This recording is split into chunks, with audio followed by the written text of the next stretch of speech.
Like to begin the recording.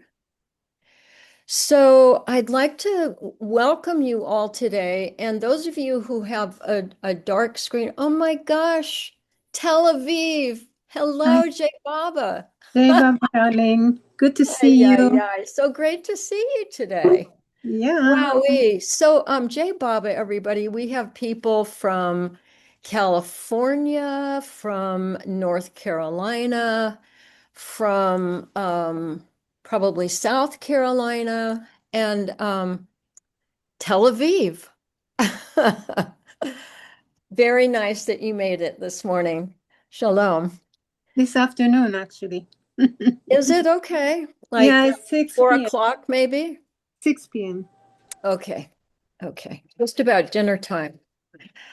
So I'd like to welcome you all, and I have a couple of people to thank. I want to thank Diana Goodheart, whom you can see with her beautiful screen of a Navidad, a Christmas event in Altadena, California. There it is with the star. And I want to thank Angela Chen for hosting us today. And I'd like to thank Heather Mashandaro, whose original idea for doing a Baba Zoom emerged when she was our administrative assistant. So thank you, you. And today we are doing something that we have titled Adventures in the Archive. And it really is an adventure, I think, for all of us who get to personally witness some of these things. I'll also say that we formally opened the building on October 12th of this year. We had over 100 people come. For those of you who were out of the area and not able to come, it was really a wonderful event. And our purpose, whether you live nearby or far away, is to help you have a hands-on feel of the archive, the collections that we've been organizing, and the work that really goes on every day, particularly with Polly and with Ashley here. And Jean has been on our board before. She's been an active part of this. Um, so there will be others, I think, joining us. And what I'd like to suggest that you do today is that you notice um, what collections we have and what we're displaying and showing and telling you about. And we all connect to different things with Baba. So what I feel personally is important for me is to notice which ones feel resonant for me and why is it that I'm interested in them.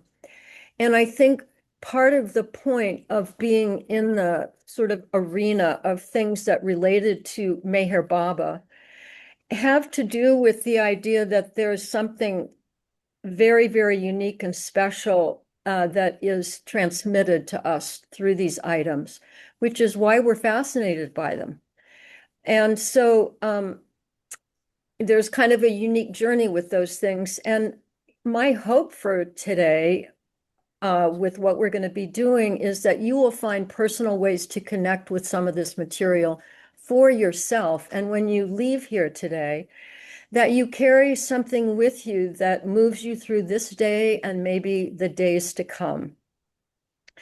With that, what I'd like to do is just tell you the arrangement for today. And what we're going to do is I'm going to introduce you to Polly and tell you a little bit about who she is and her past and how she ended up with us.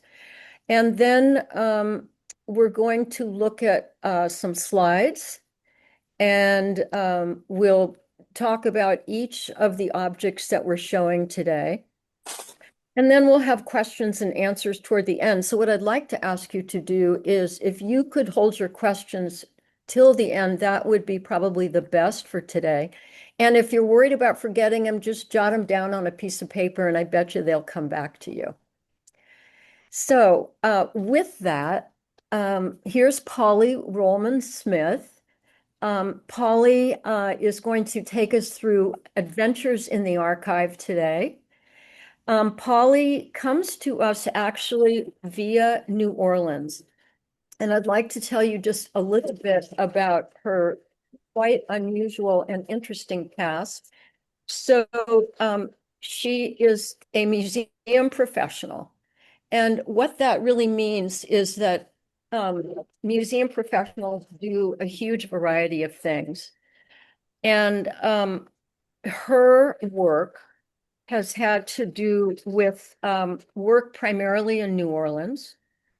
She has an undergraduate degree in, I believe it is in anthropology. Anthropology. Yay!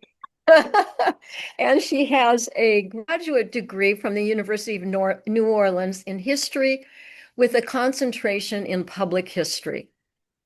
She before she came to our archive, she was the executive director of the Asheville Museum of History. So she had already lived here for a couple of years. And in the interim, she and her husband had a baby who's now 15 months old and is actively teething, poor guy. She has done a number of things. I'm just going to tell you a few highlights because her CV is about 5 pages long, but things that I was personally interested in may interest you. So she was director of curatorial services at the Louisiana State Museum in the Department of Culture, Recreation, and Tourism. So she oversaw exhibits, collections, and educational departments of a statewide system of 9 museums, including 5 historic sites, museums in New Orleans, and museums in Baton Rouge, Thibodaux, Patterson, and Natchitoches. I hope I'm pronouncing it correctly. And We where say she Natchitoches. It got doesn't that one it wrong. doesn't sound Okay. at all like how it looks. Okay. And she managed a team of 10 direct reports. She was also the exhibitions coordinator at the Ogden Museum of Southern Art in New Orleans. And one of the really interesting things that stood out to me was in 2024, she was the winner of the Louisiana Endowment for the Humanities Museum Exhibition of the Year Award. And also interestingly, she was in a documentary on WYES PBS from New Orleans in 2015 regarding the Battle of New Orleans, a meaningful victory, as a speaker on the historic events of the Battle of New Orleans. But that is not going to be our content for today, I promise you. Okay, so now what was fun for me about talking with Polly ahead of time is I always like to dig for some kind of unusual things. And what I found out about Polly was her early wishes were to be this, she wanted to be 3 different things. So she wanted to be a professional dancer, a smoothie shop owner, and a marine biologist. This is when I was maybe like 8 years old. Yeah, when she was little. Well, then in college, she was pretty sure she wanted to be an archaeologist until a very significant summer being involved at the Old Mint doing core samples and carbon dating. And the summer heat in Orleans cured her of her wish to be an archaeologist, and she turned her attention to museums. And that's how we know her. That's how she came to us. So with that little intro, Polly, did I miss something important? Well, I just want to mention kind of something funny that it's funny you brought up that PBS documentary because I could have sworn that it was only airing in Louisiana, but somebody recently contacted me who lives here and said they saw it on PBS North Carolina. I was like, oh Oh, no. oh, how interesting. I'm Wow. quite young in it, and it's something that PBS just continues to air. It's 10 years old now. Maybe some other PBS affiliates are picking it up because it's like the 10-year anniversary, but Oh, well, that's yeah, great. this PBS documentary just seems to follow me. Okay, okay, well, that's good. If you notice that it's going to Anyway, be airing again, let us know if you would. yeah. Okay. But a little bit more about my background. I as a kid of one of the many things that I wanted to do was archaeology. We had a presentation at my school where an archaeologist came and spoke to our whole school, and I was like, wow, that sounds really interesting. So I do like to say like, hey, I did end up kind of doing something that I wanted to do as a kid, but we all want to do a lot of different things when we're kids.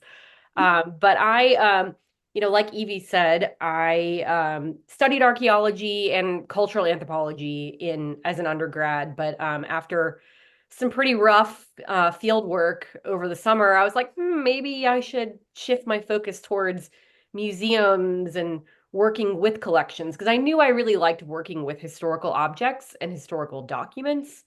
I just really like the stuff. I love material culture, is what we call it in this field, which is really just kind of a fancy word for stuff. It's all the stuff that humans create that is part of our culture. And historical objects, documents, that's all pretty much material culture. So I knew I wanted to work with material culture.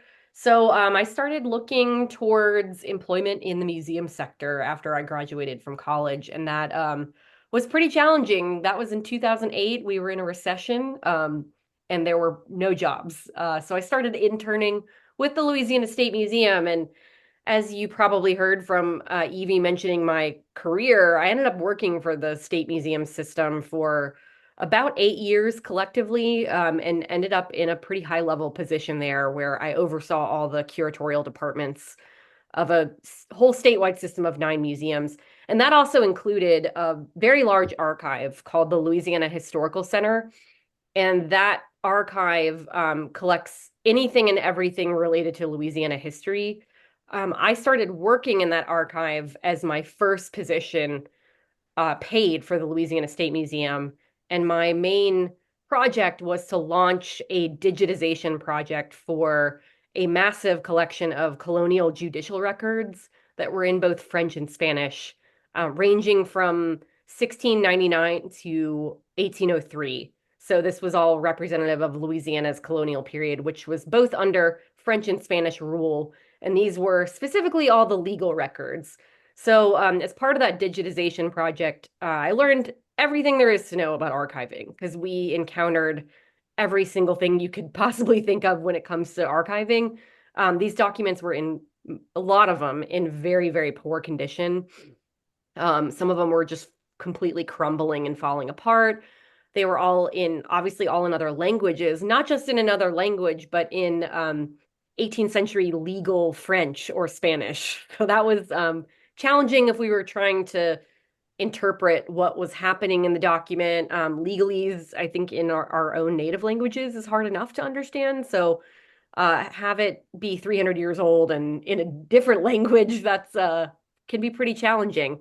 So it was definitely a really good project to really launch my career in the archival world with.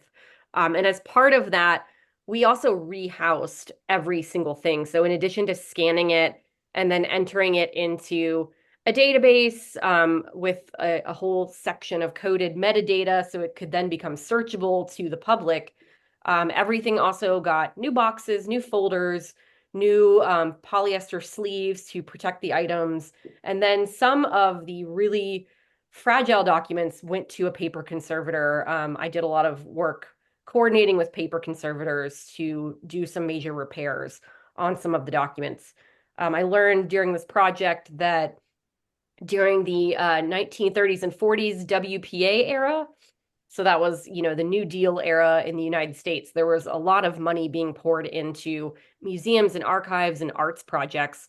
So there were several archivists that were hired to actually go through these documents in the night. I think it was the early 1940s. At that time, the latest in archival technology was cellophane tape, aka Scotch tape. So all of the documents that were in bad shape, the archivists just taped them, like covered them with tape. And we now know that that was very, very, very bad. Tape is highly acidic and it just eats right through the paper. So that's a big reason why so many of the things I was working with were in such bad shape. So it was a really good experience to kind of learn everything there is to know about archiving because, like I said, we encountered every kind of archival issue you could think of with these documents. And there were probably over 200,000 documents in this collection. And it took a good 5 years for it to be completely digitized. I moved on after 2 years to another position as curator of science and technology for the State Museum, where I worked more with three-dimensional objects, but I still stayed on as like the main kind of overseer and consultant for the project since I was still working for the same institution. So I did get to see it kind of from start to finish. So when I look at everything that we have to do at Mayor Archive, it's a lot. But I remember back when I started that project thinking like, how is this ever going to get done? So I do know that there's hope that we will actually, complete our digitizing and archiving one day at Mayor Archive. Thank you, Polly. So tell us a little bit about how you first heard Meher Baba's name. That's a good question. So I prior to this position, so I was before this, as Evie mentioned, I was the executive director of the Asheville Museum of History. I had a baby during that period of time, and I was looking for something a little different. My job at the Asheville Museum of History was very administrative. I was doing a lot of like taxes and paying the bills and arguing with AT&T on the phone, things like that. I was getting a little like, this is not really the best use of my skill set. So I really wanted to get back into collections management and archival work. So I was looking around and I saw this position come up and I was like, what? There's a archive related to Meher Baba in Asheville. That's kind of out of left field. I just had no idea. Um, Prior to seeing that job posting, most of my knowledge about Meher Baba, I knew who he was. I've studied and read a lot about counterculture history of the 1960s, and that was pretty much my only knowledge of Meher Baba prior to becoming part of this organization.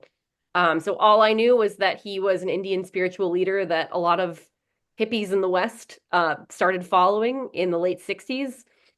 And that's it. That's all I knew. And so, whenever I went to my interview, which was with Evie and Ann Barker, they were like, wow, you're really in for a lot of interesting information and surprises. I remember Ann Barker saying specifically, like, I think with your background, you'll be really interested in this material.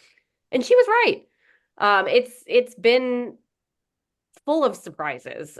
So many things that are related to various things that I've studied or just interesting parts of my background. There's so many tie-ins to like the art world history, and it's been very surprising. That's for sure. So I'm learning a lot about Mayor Baba as we go through this, and it's been really fun. Good.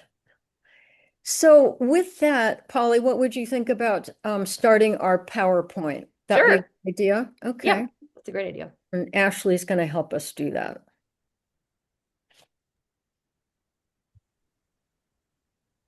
Just need approval from Diana. Let me see.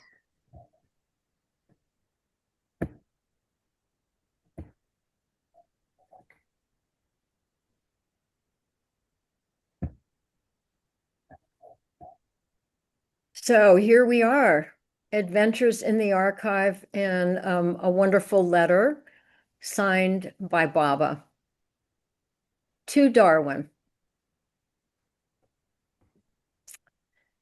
So just to introduce you to the space, if you haven't been able to come yet, we hope that you will come soon, as that beautiful song indicates.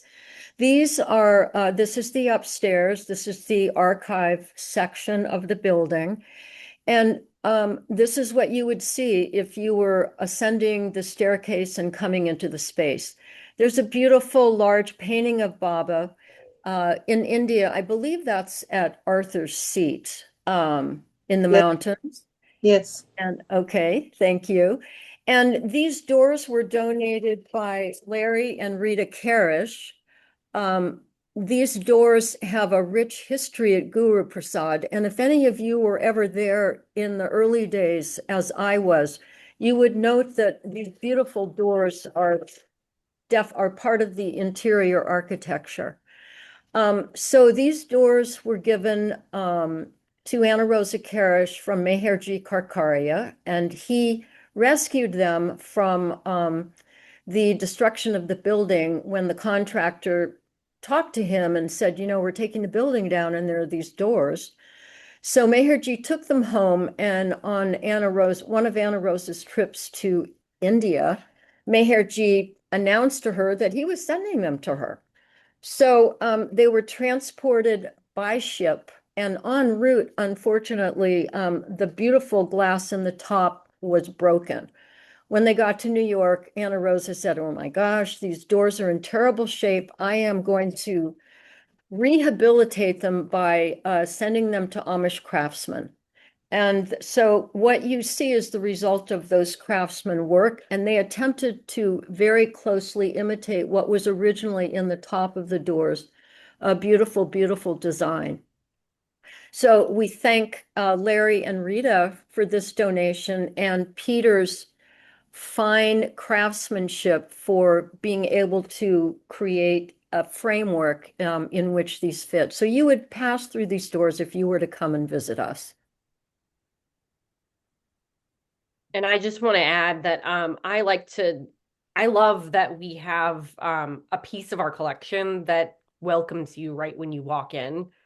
And that it's, I like to kind of call it one of our crown jewels, because you see these beautiful doors right when you walk in, and we're kind of actively using them while also preserving them at the same time. So they're one of my favorite things. And we also have a nice little photograph that shows, we don't think it's the exact same doors, because I think at Guru Prasad Palace there were many sets of those doors, but it shows Baba with the doors in the background. Oh, great. So Polly, would you like to talk about this letter? Yeah, sure. So, as I mentioned earlier,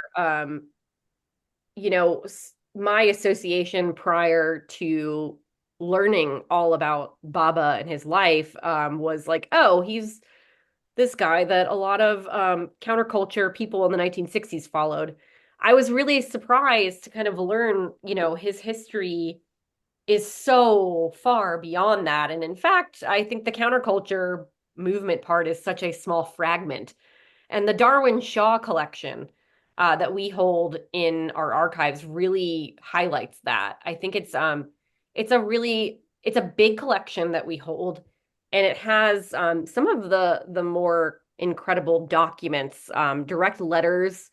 So a lot of the letters that were written to Darwin and Jean Shaw that we hold were written by people who were with Baba, and then Baba would sign them. So that's what you're looking at here. This is a letter from Quentin Todd to the Shaw family. It was while Baba was traveling in Italy. So it was in 1933. It was actually in an envelope with two other letters that were dated both in June and July.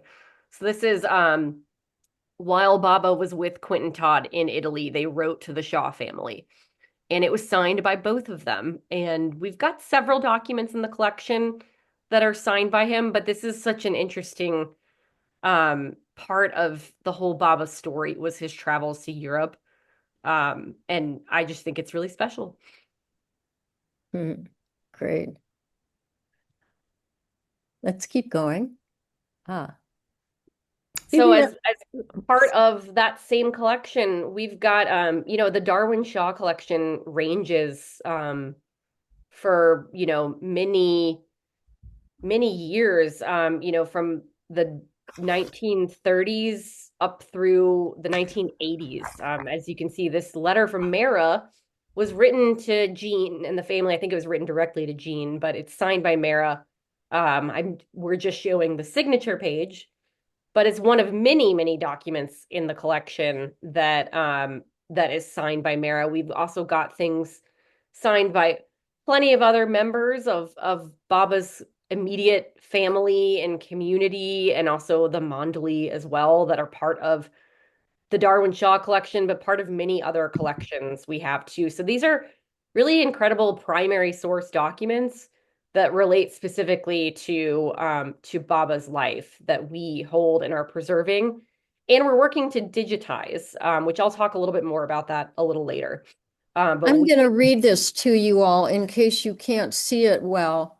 Mara says, keep well, dear Jeannie, and you and Darwin be happy and active in Baba's love and work. Much love and beloved Baba to you, his dear ones from your Marazad family. Special love to you as ever in Baba's sweet love, Mara.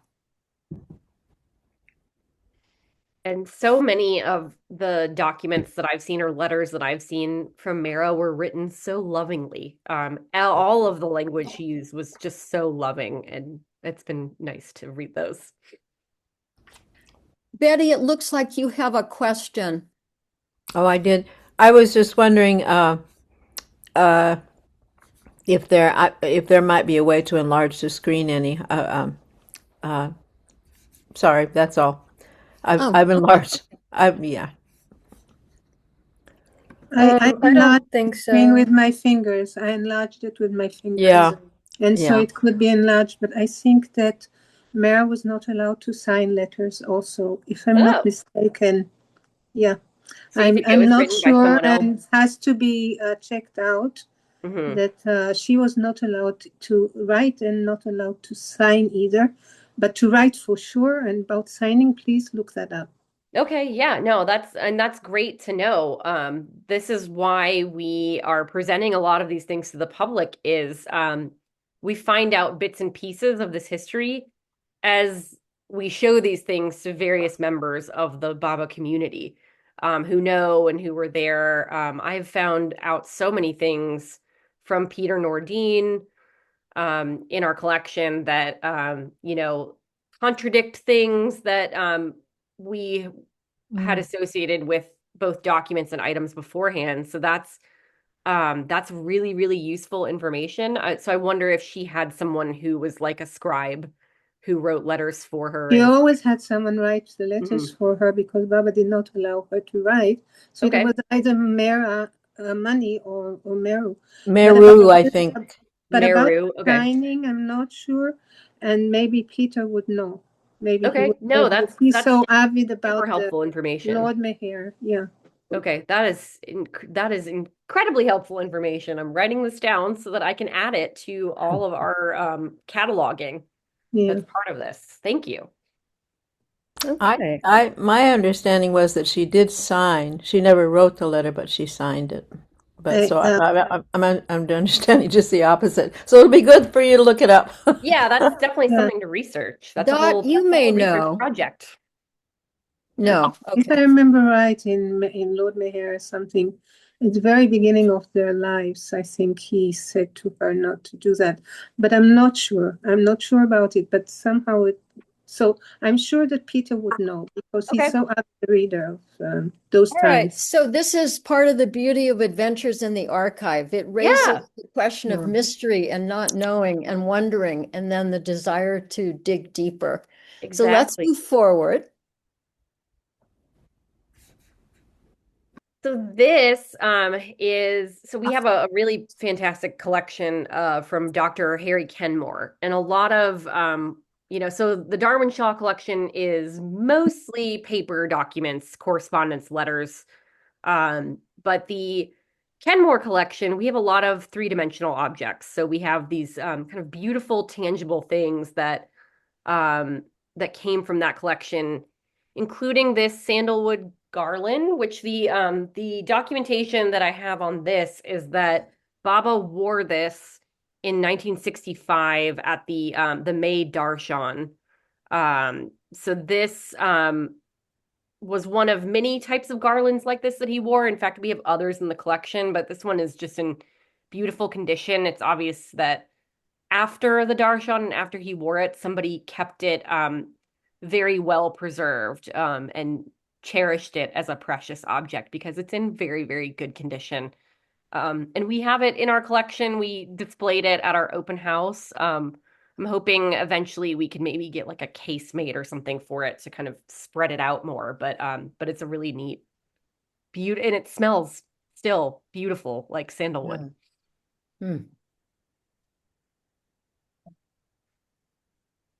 This is also from that same collection, from Dr. Harry Kenmore.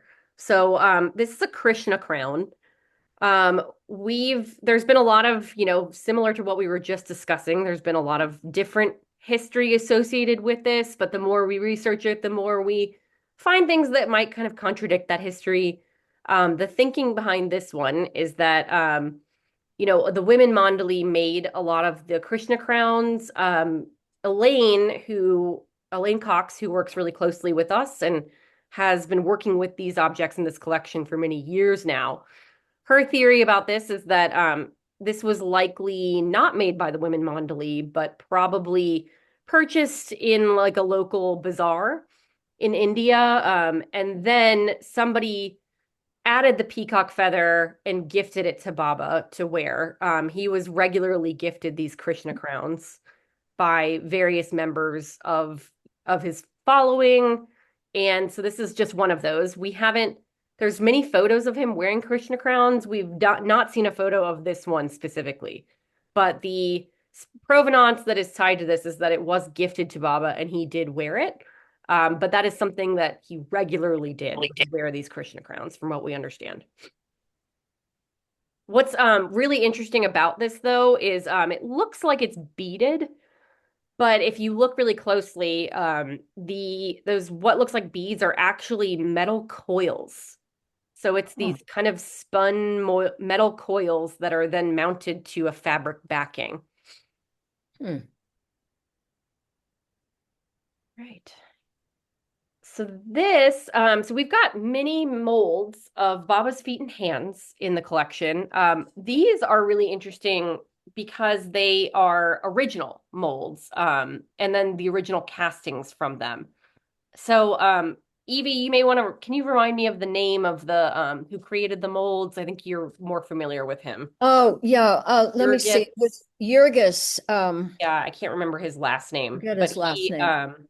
Jurgis Sepkus. Yeah. Sapkis. Yeah, that's right. That's right. Jurgis Sepkus. So these were molds created by Jurgis Sapkis, and with the original castings from them, they went through various ownership.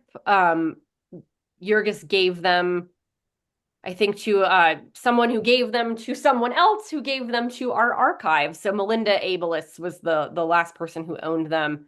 But it's pretty incredible to see up close because you can, especially in the molds themselves, you can see every little wrinkle of his hand and the moldings around his nails, and it's just like, wow, this is such a tangible object, so directly personal related to Baba. So they're pretty neat that we have them. They're also one of those things that are going to need special consideration over time. The like epoxy and rubber molds can degrade over time. So I'm researching what the best kind of long-term storage plan is for these. As part of archival work, we're constantly assessing and researching what is the best way to preserve something long-term. And these things change a lot in archival science. There's a lot of new science that's constantly coming up.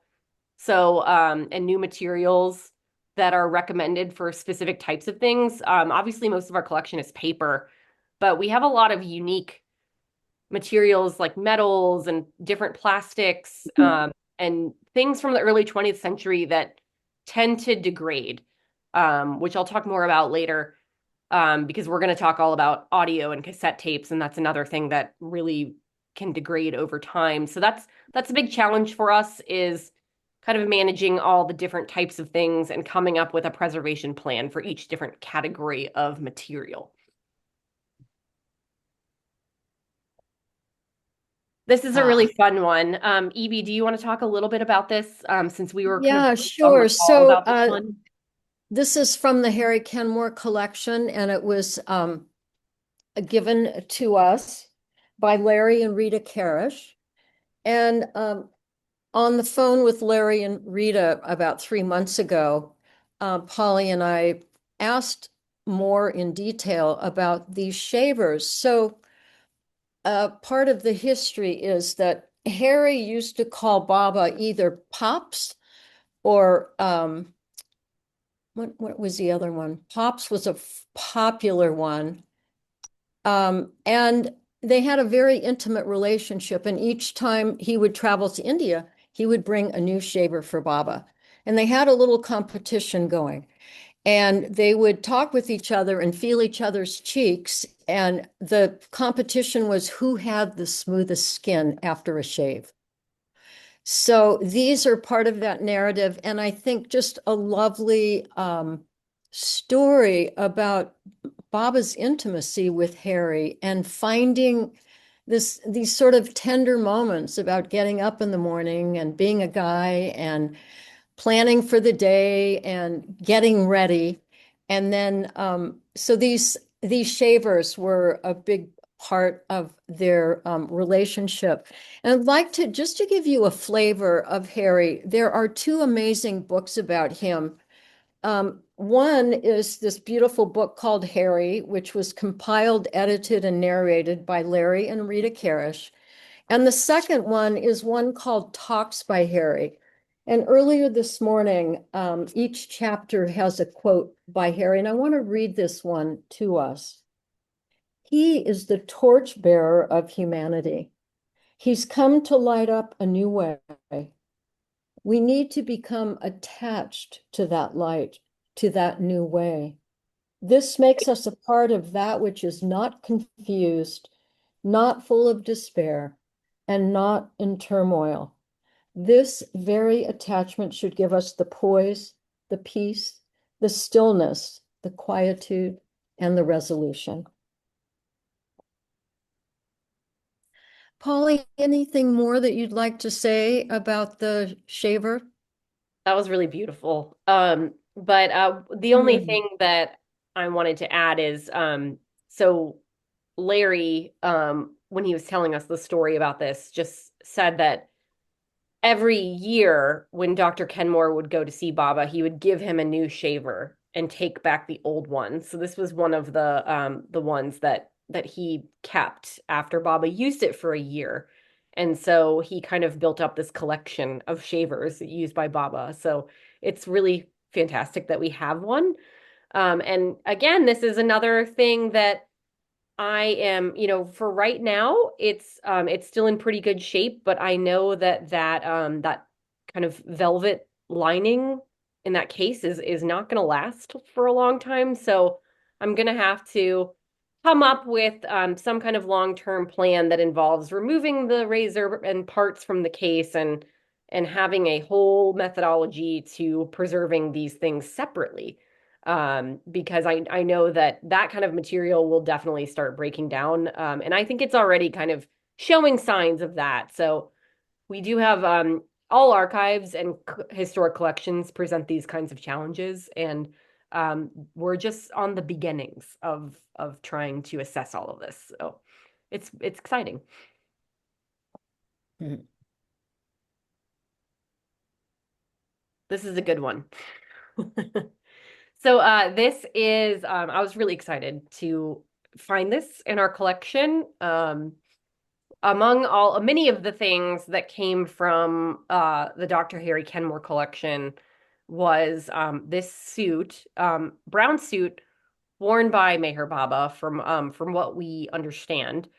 We've tried finding photographs of him wearing it, even thought we were close or thought maybe we found one, but turned out it was a double-breasted suit that he was wearing that looked almost identical other than being double-breasted. So, but this suit, we had it in kind of a small storage box prior to me coming on board here. After really assessing it with Elaine Cox, who is on our staff, we're like, well, this really needs to be stored in a much more suitable long-term storage box. So Elaine is in the process of building a new box. We're also right now in the process of letting it rest. So we've been doing a lot of work to this one. Not actual conservation work, I should say, because archivists are not conservators. So any repairs and things like that that would be done should be done by a professional textile conservator. What we've been doing is ensuring that it is getting the best kind of rest and spatial needs in order to not be kind of crunched up so that the material doesn't lose any of its original integrity. But we did determine that this suit is polyester. Um, so it's a pretty early polyester suit. A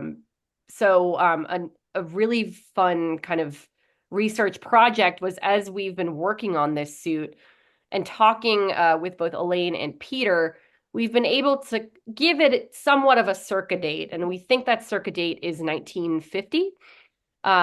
So Peter told us that Baba did not wear Western suits after his accident in the 50s.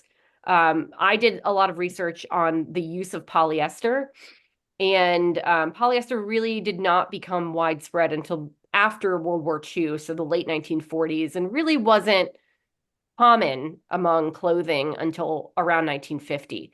So given the dates of Baba's accident and this material, we probably think this is, circa 1950, early 1950s. And that's been a kind of fun thing to uncover because we weren't really sure. The suit was likely made in India. It just has that kind of craftsmanship to it. So we think it was probably made for Baba to travel to the West in. But we have been working on lining it. We've been filling the inside of it with supports. Remay is a type of archival material that is used for textile conservation and preservation. All of the interior fabric, we've basically been lining it with that, and then also putting some structural molds in the shoulder pads to kind of support that shoulder pad material. So this has been a lot of work, and we're still working on it. We're letting it rest now on the table, as you can see, and we cover it up with acid-free archival tissue and plastic when we're not working on it. But until we have a big, beautiful box made for it that Elaine is working on, that this is kind of how it will stay. But this is quite a treasure in our collection.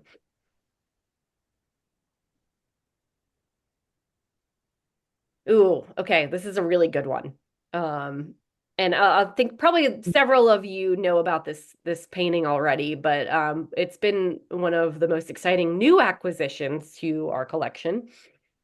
This painting was painted by Ron O'Galey, of course, one of the women Mondali, and she was an artist. The story behind it, we don't have this in any kind of written documentation, but this is the story that's kind of lived with this painting, is that it was painted at the direction of Mayor Baba and was an idea Baba had for a movie. So this was supposed to be kind of like a storyboard. And it's been referred to as Journey of the Soul. As you can see at the bottom, there's a woman laying in bed with her family. It appears that she is dying, and her soul is traveling upwards. I don't know much more beyond that, but it is quite a striking painting. Ashley, if you want to move through, yeah, you can kind of see some of the close-up images of it. So the first thing I noticed whenever this came into our collection, excuse me, was that unfortunately it has a lot of paint loss to it. So you can see, especially on the left side of the screen where you're looking at the woman in bed, there's like a big area where the paint is just gone. So this painting was a scroll, and it was kept rolled up for a very long time inside a desk for probably the better part of 60 plus years. So Holly, can I just intervene for a second?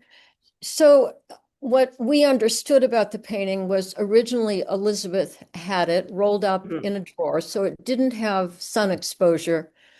It was passed along to Kitty and then passed along to Barbara Shower, who resides here in Weaverville. So this whole time it's been rolled up and kept in a drawer, not exposed to sun, which Which is, is yeah, which is the great because fortunate part. yeah, the colors are pristine. They're, very likely what the original colors were, because it's had no sun exposure. But the fact that it's been a scroll and it's been rolled up, a lot of that paint has flaked off from the pressure of the canvas being rolled.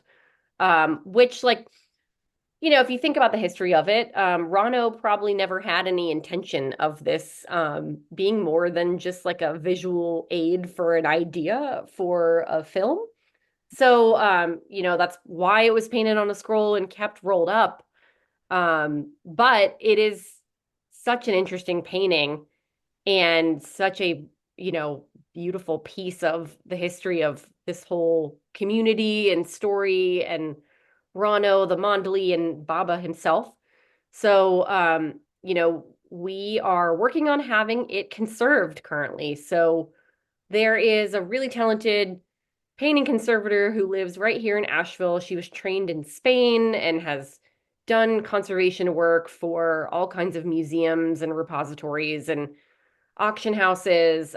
She's top tier. And I reached out to her and she came and met with us. Evie was there at that meeting and she was pretty blown away by the painting as well. She is familiar with Meher Baba, so that was kind of an added bonus so she kind of understands this whole history. And she gave us a whole conservation plan for this, and it's now at her studio being worked on. And I was pretty blown away by what painting conservation techniques are now. I've worked with paintings a lot over my career, and this was kind of the first time I really understood a lot of how painting conservation works was through her very thorough proposal. So the way that the conservation is going about is to stabilize the surface of the painting, and by applying a layer of varnish over it, and then the painting that will make up for all the paint loss. So we call it in painting, but that's paint loss compensation. So filling in all those areas of loss. That is going to be done over the layer of varnish that is applied to the top. And the idea is so that it's removable. So this varnish can be removed so that one day, if painting conservation technology changes completely, say in 100 years, that the original conservation done by this conservator can be completely removed, and it won't affect the integrity of the original painting. So that blew my mind, learning that, and I'm really excited to see what happens. I think our plan is to, after conservation is done, we'll frame this piece and hang it up in our archive for people to enjoy, and we'll digitize it as well. So it'll be like our Mona Lisa, essentially, of our collection. So our prize painting, and it's just an incredible piece, and I'm really excited to have it. Polly, when the conservation expert talked to you about her methodology, how many more layers of paint and varnish will go on to this before she's finished? It's several. So there's a stabilizing layer first. And then I think she even applies something else after that allows the paint to stay in those areas. So then the in painting happens after that, and then there's another layer of varnish on top of the painting that she does. So I guess that's about 4 layers that are going to go on top of it. Mm-hmm. And what I understood from you is each layer has to be carefully dried before the next one can be Yes. applied. And that's why it's going to take, I think she said, until February. February. Yeah, February is the estimated completion date. So it's a good 3-month process. And really most of that is the in painting is what she was telling me. So the careful painting and matching paint colors is a really challenging thing for a lot of painting conservators. Now, because this a lot of painting conservation involves research to try to figure out what the original paint colors were. Luckily, she doesn't have to do this because this was kept away from the sun, and we're pretty sure that these are the original paint colors. They're pretty vibrant still. I mean, that red is red, red. Same with the blue. So, at least she doesn't have to do that, but the paint loss conservation will take a lot of time. Do we know that this was done under Baba's direction? Uh, That's I'm just the just, story that we've oh, that it's has oral. followed this. That's right. Yeah, we do have on the back of the painting there, excuse me, there is some inscription by Elizabeth Patterson. Mm. So we know that it was in her possession for quite a while.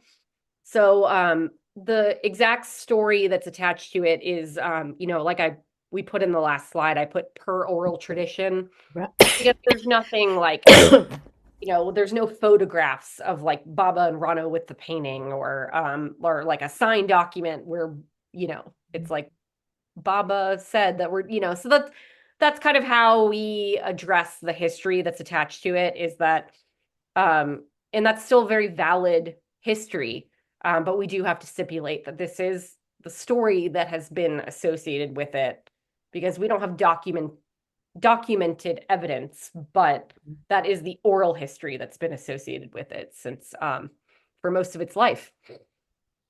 The colors are so different from Baba's flag. It's just interesting. I would assume that he would have directed, that the colors. But yeah.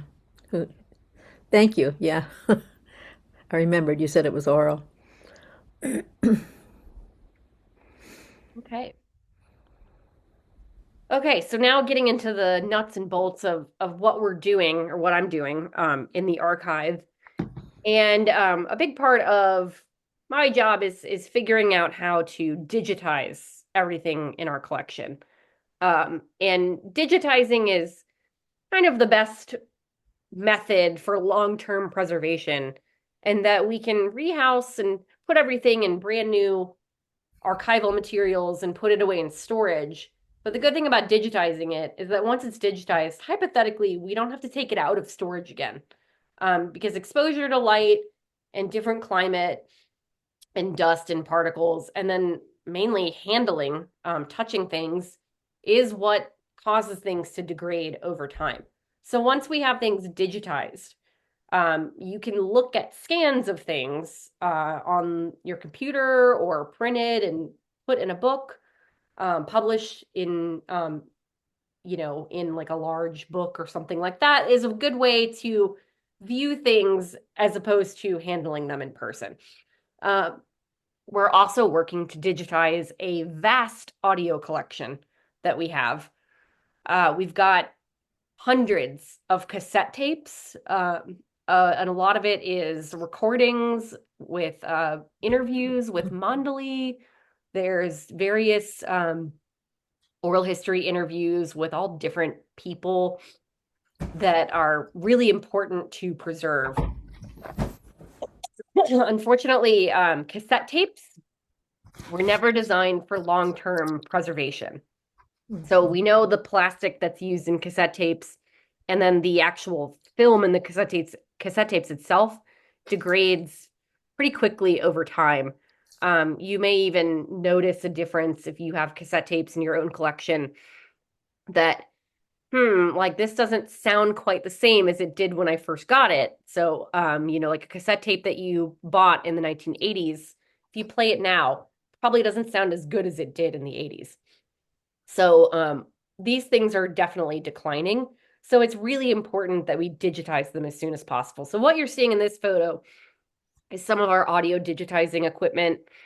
And then we also have our scanning station over on the right side next to it. So that is a really, really big undertaking that we're doing is trying to digitize the collection. And a lot of, the challenge that we're facing now is prioritizing because digitizing is a very slow process. It involves careful handling, especially when you're scanning and digitizing original documents and photographs. There's a whole process involved with it. Everything also is cataloged at that time. So it's a research alongside scanning and documentation. So it's there's several steps in the process. Digitizing audio is even slower because there's really no way for us to digitize audio without sitting there and listening to it the entire time. So it is a very long process. And that's something we very much depend on volunteers to help with. And we're just starting with some volunteers. Jeannie Felkner has been helping with, she's been really great with helping me to prioritize our audio collection. As someone who's not from the Baba community, I very much rely upon members of the community to help me to kind of understand what these things are in our collection and understand what is the most significant and what is the higher priority for digitizing and cataloging and getting out there to the community. So that is where I very much rely upon volunteers. Ashley, if you want to move to the next slide. And so we're, as part of digitizing our audio collection, we have a really wonderful volunteer project that is transcribing all of our audio. So once we put a cassette through the digitizing process, we then will send the audio file to one of our volunteers on our transcription team. And we actually come up with a typed out transcription of all of that audio. And so what you're seeing on the screen now is that transcription. We've got all kinds of different audio in the collection. So what you're seeing right now is a song that was transcribed, but we also have interviews, and some of the interviews, the transcription ends up being like 10 pages long. It's a lot of work, and it takes our volunteers a lot of time sitting and listening to the audio and writing and typing out these transcriptions. But the great thing about them is that once we upload these transcriptions into our database, they become searchable. And so say you are searching a keyword related to Ted Judson on Google. Once this is in our database will come up in a Google search. So all of this will become very accessible once we upload it onto our website and our database. Can you advance? Yeah, there we go. And speaking of our database, that is a look at it. It's not quite publicly launched yet, but hoping to get there pretty soon. That's just our super fancy scanning computer. We have a really wonderful tech team that I was kind of blown away by our IT support when I started working here. I've worked for a lot of institutions and had some great professional IT people, but this organization, we're really lucky to have John Deliski and Cheryl Johnson, and they are just incredible. They're like software developers and really high up there tech people, so way advanced when it comes to technical support. So we have super powerful computers that we're storing all of our data, our digitized data, which takes up a lot of space. So I'm very, very optimistic about the long-term preservation of our digital data, which is a huge part of being an archivist now, is both the physical preservation and then the digital preservation. So we've got a great system. We're working with a company called Sutron to develop a public database. Ashley, if you want to move to the next slide. This is just a screenshot of what our database looks like, but pretty soon you'll be able to go to our website and go directly to our database and see everything that's been uploaded to it. You can click on the individual items. You'll see all of our cataloging info when you click on an individual item, and then you'll also see those scans of it that I was talking about. If it's an audio file, you'll be able to click on something and listen to it through a media player. So all of this will become accessible. That's kind of part of our goal, is not just preservation, but accessibility as well. So we want to share these things with the public, so that, we can share Baba's message to the broader community. All right. So that's these are some hankies that were Mara's, that are in our collection, and they're just lovely. We've got a lot of textiles and things in our collection like that. Our collection is pretty multifaceted, which was exciting for me as both an archivist, but also as a longtime museum collections management professional. So I've done a lot of collection planning and working with all different types of materials. And so having textiles and having metal objects and different plastic objects and pieces of, samples of Baba's hair and dried flowers and things like that. It's a lot of different things that require different conservation needs, but it makes it really fun, and very interesting, because there's kind of always something different to do as part of this work.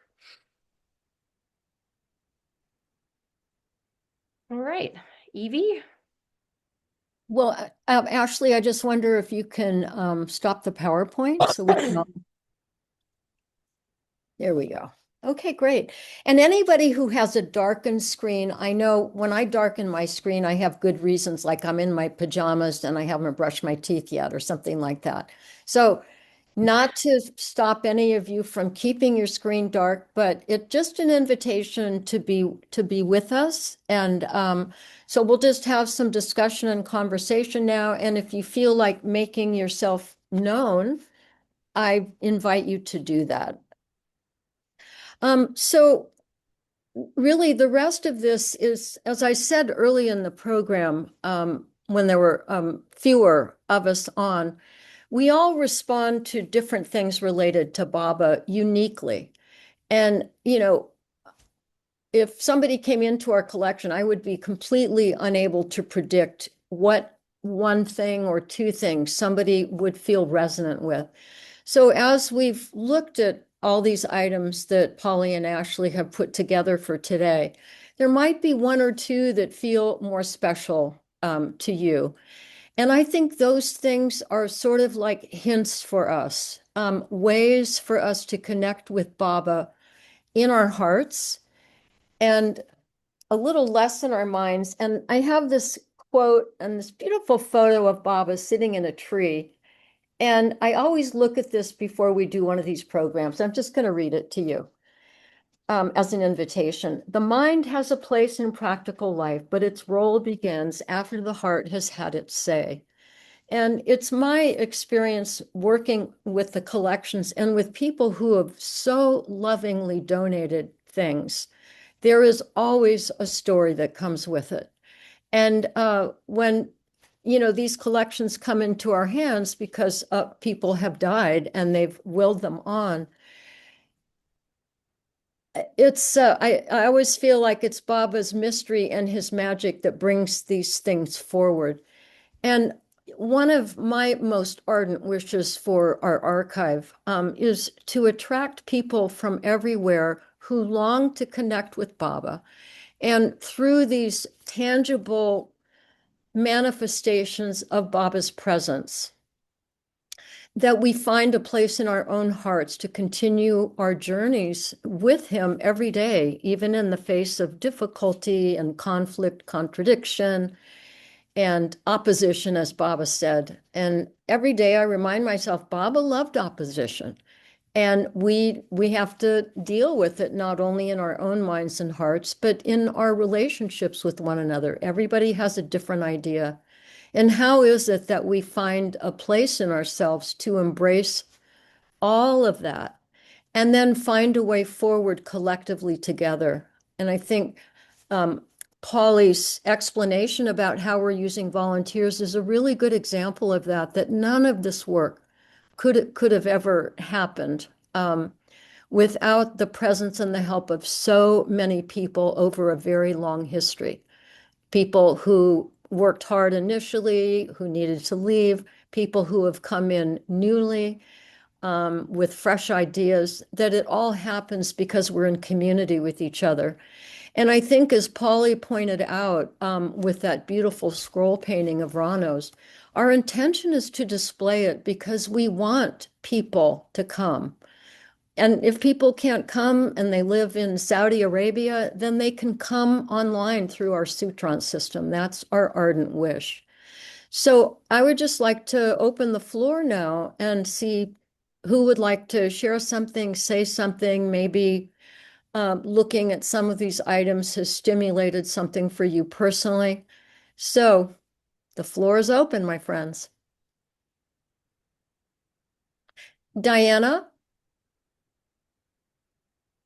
you're muted, Diana. No, I'm not muted. So, You are not. Holly, this has just been so fascinating to hear about your background and then to talk, to hear what you have to say about the collection. And something came to mind. It's a question about the scroll painting, the journey of the soul. And I understand the need for preservation. What's the right word? Preservation, conservation. I know there's a Yeah. vocabulary. Obviously to conserve it, because I saw it in person, at the opening, and it's so impressive. But what I would like to know is what's the argument for the painting to go over that first layer? And I just say that because when I see something even in the rough condition, I know it's the condition in which it was received, and it's what nature or time has given us.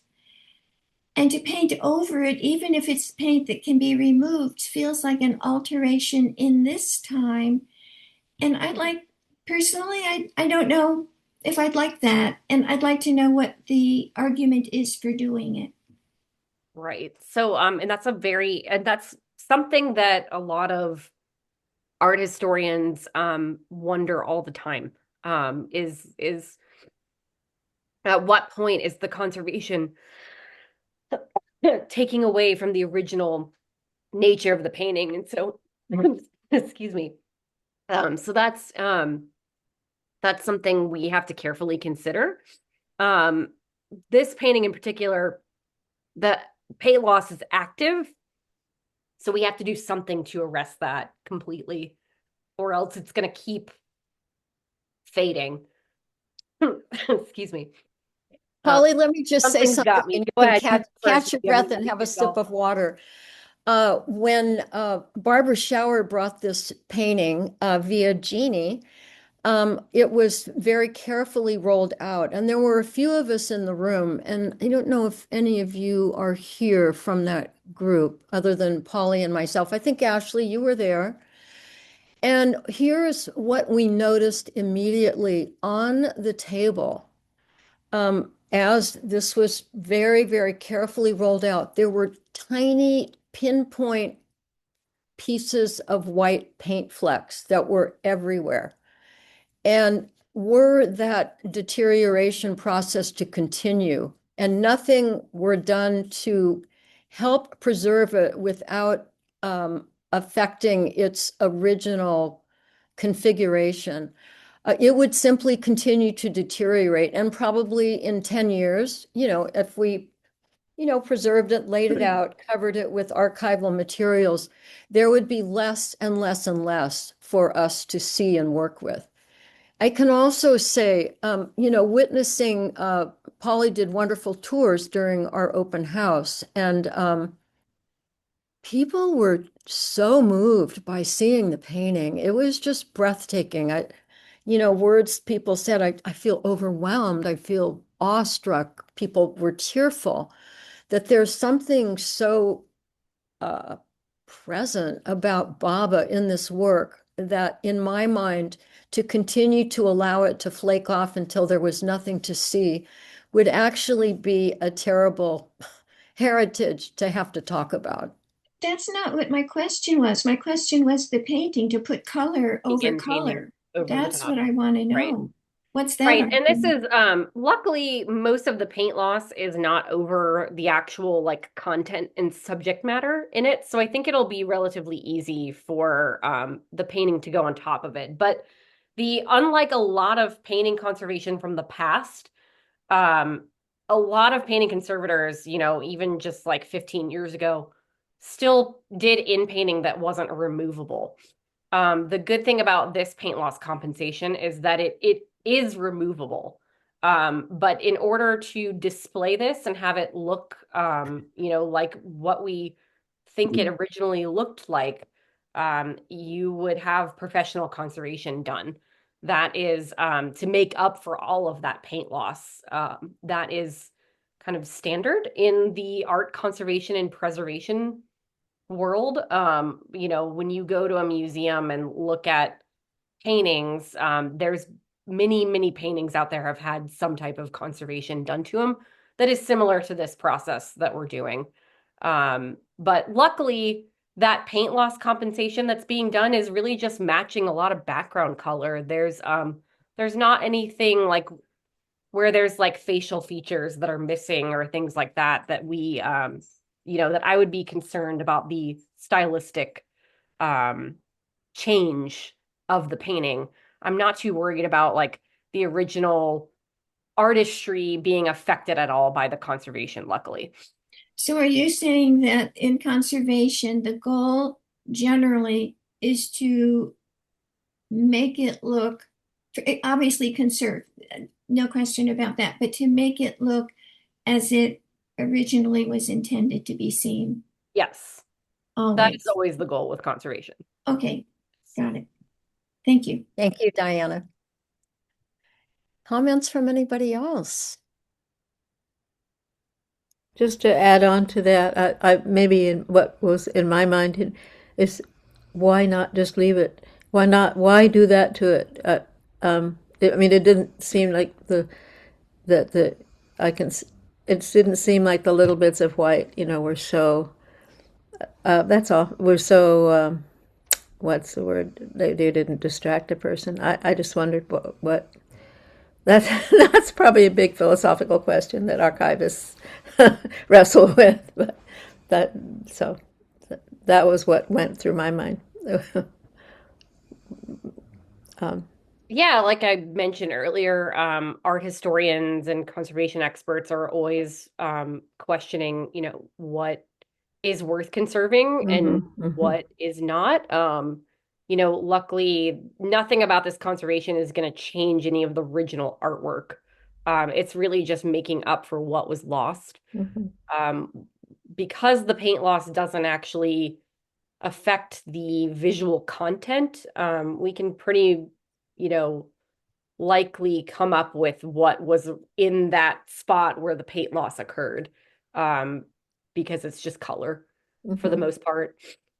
So that's all that's being done to restore it. And again, it's removable conservation.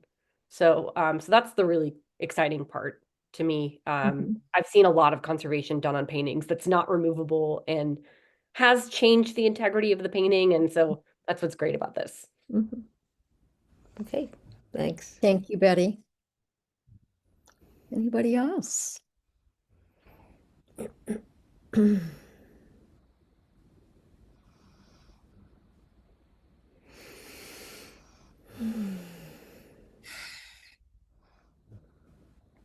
You sure got your work cut out for you.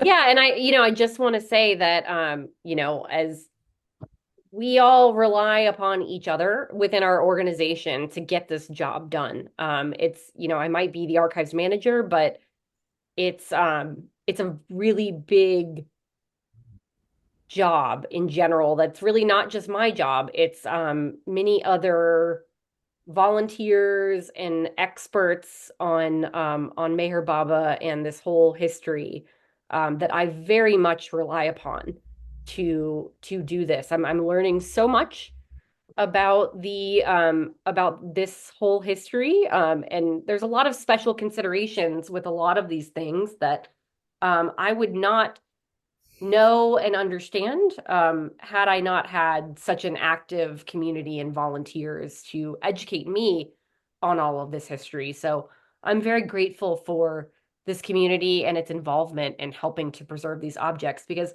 I might know the archiving part and the digitizing part, but there's so much more that goes into preserving these things that is specific to the nature of the objects themselves that I'm by no means any kind of expert on. So it's a community effort, that's for sure. I think somebody has a hand up. Is Looked like somebody had, oh, Anne. that Anne? Anne, is that you? And I think that's Anne. Uh, Hello, Polly. I just wanted to ask, what about the digitization and writing all the notes about these materials that are being processed? So do you mean like what is our process? Well, no, in terms of writing the notes, the explanatory notes and the provenance, how is that being conducted? So we have another person on staff, Susan McKendry, who is working with me to catalog items in our collection. We're primarily using our Sutron database for cataloging now because it has a built-in rubric of metadata that fully catalogs each item in our collection. So when you go to enter in a record in Sutron, we have it's like title, date, material, provenance, description, all of these different fields. And I think we have about 50 different fields that attach to it that go into our database and become the record that is attached to that item. And it's designed to tell a very full picture. There's no limit to the amount of data that we can use on each item. And so Susan is working to thoroughly catalog it. Susan McKendry is another one of those experts that I very much rely upon. Susan is a published author in the world of Meher Baba and is been immensely helpful in helping us to catalog and understand and interpret this whole collection. So we are both cataloging and digitizing in tandem. So the process is to take a document, scan it, upload that image into our database, and then looking at the scan and also looking at the document itself, then cataloging it with all of those metadata categories, and then rehousing the document in new storage material before it goes back into its final resting place in its box or archival storage area. So it's a really involved process, and Susan has been a big help. A lot of our volunteers have been a very big help because I cannot do it by myself. No, thank you, Polly. Polly, I wonder if you want to talk a little bit about how you train volunteers. Yeah, so I love to kind of go through it from start to finish. So I've trained a few volunteers so far on scanning, and luckily from all of that experience I have with the Colonial Documents Project, because that was also a volunteer-based project, my job was to train people on all the ins and outs of scanning.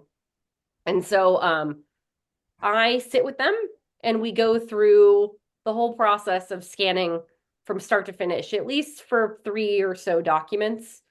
And then I can actually leave them to do some scanning on their own, but usually there's still little things that come up because the nature of each document is different.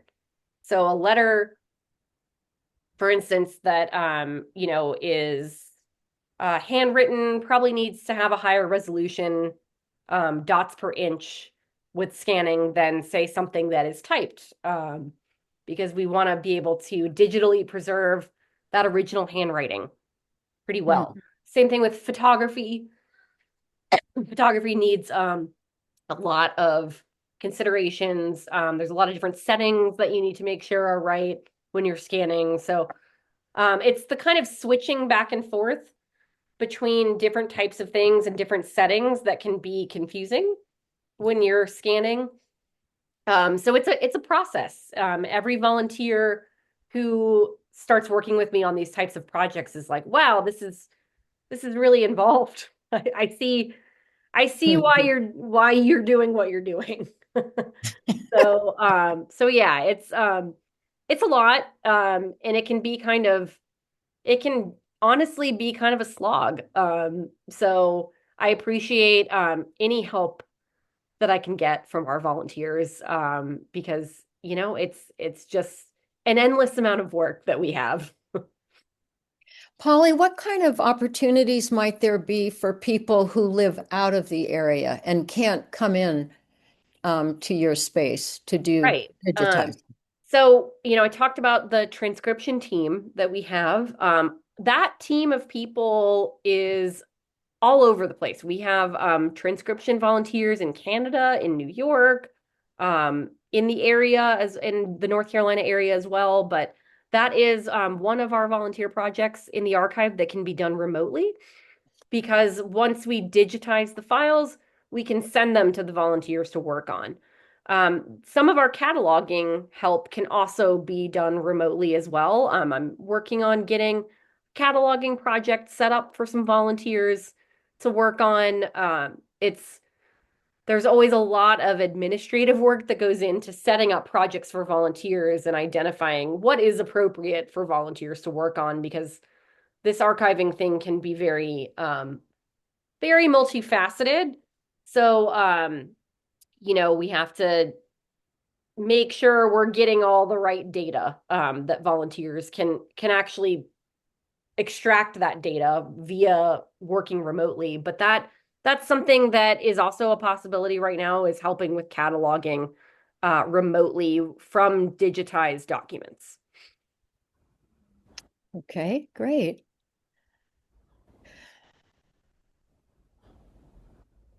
Other comments, reactions, responses, ideas? It's a big, exciting place. Hey, Big, Dot. big, big, big project. Hey, Yeah, Dot. Nice I'm to wondering see if you. as you're doing all this, if you have thoughts for down the road about which things you'll keep physically forever, or, because those things take up a lot of space versus just keeping the digital records if we're pretty sure the digital can be preserved over centuries. Well, that's the thing. We're not sure how long the digital can be preserved. There's, a big possibility that all of our entire digital universe comes crashing down one day. So because of that, it is equally as important to retain the original documents and to preserve them. Digitizing is something that is great for long-term preservation, in that we can let the original document rest and not be touched. But there's nothing that can replace that, especially if the digital copy goes bye-bye. Who knows? Right. We don't know what the future holds in terms of the digital world. So I think the approach of most archivists is, especially with original material, all of that should be preserved. We do have a challenge of what we decide is archival, and all archives have this major challenge in collections, is what is worth conserving and preserving, and what is, like a mass-produced pamphlet. You may want to have one or two in the collection, but if somebody gives you an entire box of 200 of them, do we archive all of those? That's a big question about how you manage your collection. And that is a huge challenge for every repository out there, archive, museum, whatever. It's what is worth preserving and what is important, and most bigger priority to preserve, versus what is not so much of a priority. That's a big part of this work, is figuring that out and coming up with a plan. And it's usually not something one person can decide. It's a big group effort. Thank you. Thank you.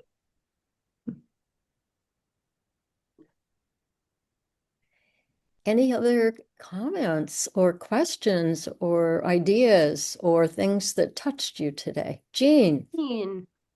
I want to say thank you to Polly and also how fortunate Mac is to have you and Elaine and Susan and your team of experts.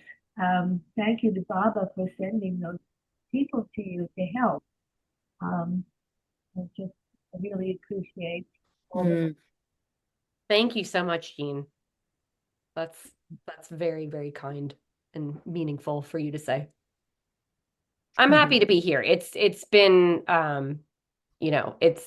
it's been quite an experience so far, and there's still so much that is in the pipeline that we're working on that is pretty exciting. So I'm excited for all the things that are to come. Great.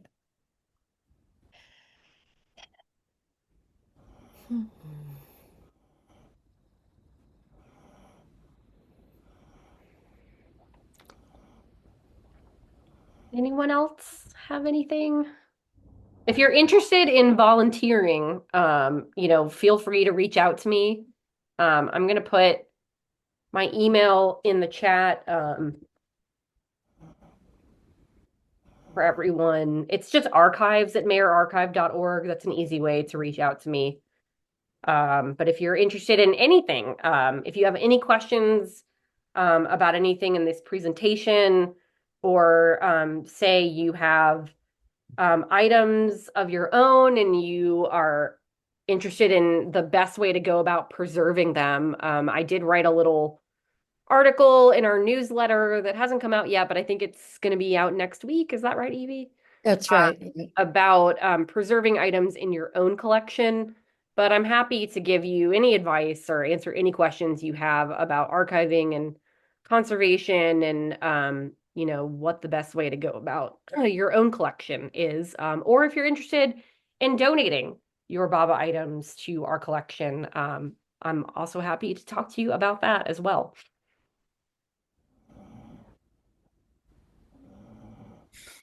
All right. Last chance for comments, folks. Mimi, would you like to say something? You're in Vermont today, right? Hey, Mimi. Yeah, I'm in Vermont. It's probably 20 degrees outside.